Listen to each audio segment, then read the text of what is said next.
با درود فراوان، ما گروه داکومان هستیم که در آینده در خصوص صنعت عمران بخش امور فنی و قراردادها از این گروه بسیار خواهید شنید. بخشی از خدماتی که این گروه ارائه می‌دهد عبارتند از مدیریت دفاتر فنی و امور قراردادهای تمامی پروژه‌های عمرانی و صنعتی، کنترل پروژه و رصد برنامه زمانبندی و برنامه‌ریزی برای پیشبرد بهینه اهداف پروژه، تنظیم لوایح قراردادی، رصد خلأهای قراردادی و استفاده بهینه از آن و در نهایت آموزش و نشر تجارب. داکومان گروپ.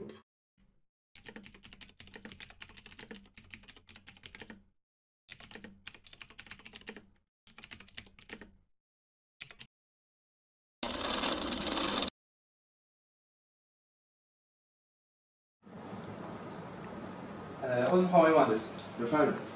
من یه مسئله قراردادی داشتم. بفرمایید.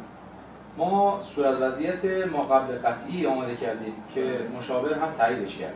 بله.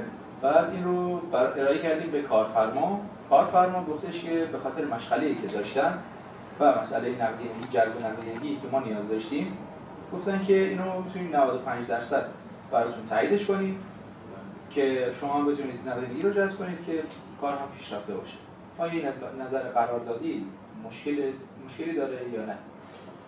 ببینید، اگر تمامی مواردی که تو شرط عمومی پیمان میدانیم که مدت بررسی صورت وضعیت توسط کارفرما چقدر رو بذاریم کنار و بنا رو بر این بذاریم که واقعا زمان کوتاه‌تر از اون زمانی هست.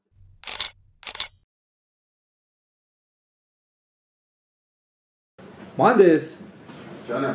در مورد این پرداخت علل حساب صورت وضعیت ما قبل قطعی شما گفتین یه سری عواقب داره، میشه در موردش یه توضیح برام بدید؟ بله، چرا که نه. عرض به خدمت این که اگه خاطرتون باشه دفعه قبل گفتم که عواقب داره. یعنی این عواقب میگن که عایدی پیمانکار رو بعضی موقع با خطر مواجه می‌کنه. ما میایم میپذیریم، میگیم آقا شما باشه چون عجله داریم پول می‌خوایم بگیریم، همونطور هم که مثال زدم گفتم اسفند ماه بیشتر این اتفاق میفته که بخوایم عید پول بدیم بشه. عرض به خدمت این که میایم میپذیریم، میگیم آقا اشکال نداره 90% 95% به ما اینو بده که ما حداقل به پول برسیم، بخش مطالباتمون رو بتونیم پرداخت کنیم. بله. عرض به خدمت میپذیریم. بعد الان صورت وضعیت ما قبل قطعی فرض کنید 5% کسری داره. موقعی که می‌خوایم تعدیل قطعی رو بنویسیم این 5% همونطور که تو بخشنامه تعدیل خودتون هم می‌دونید و بعدها راجع به شاخص میانگین ما صحبت می‌کنیم، این 5% دیگه با شاخص‌های میانگین تعدیل میشه. شما با شاخص‌های میانگین تعدیل بشه کجا؟ با شاخص قطعی تعدیل بشه کجا؟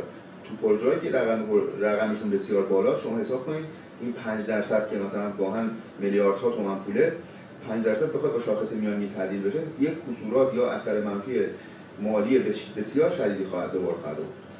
این یکی از آثارشه. حالا بعدها راجع به این مسائل بیشتر با هم صحبت. داکومان گروپ.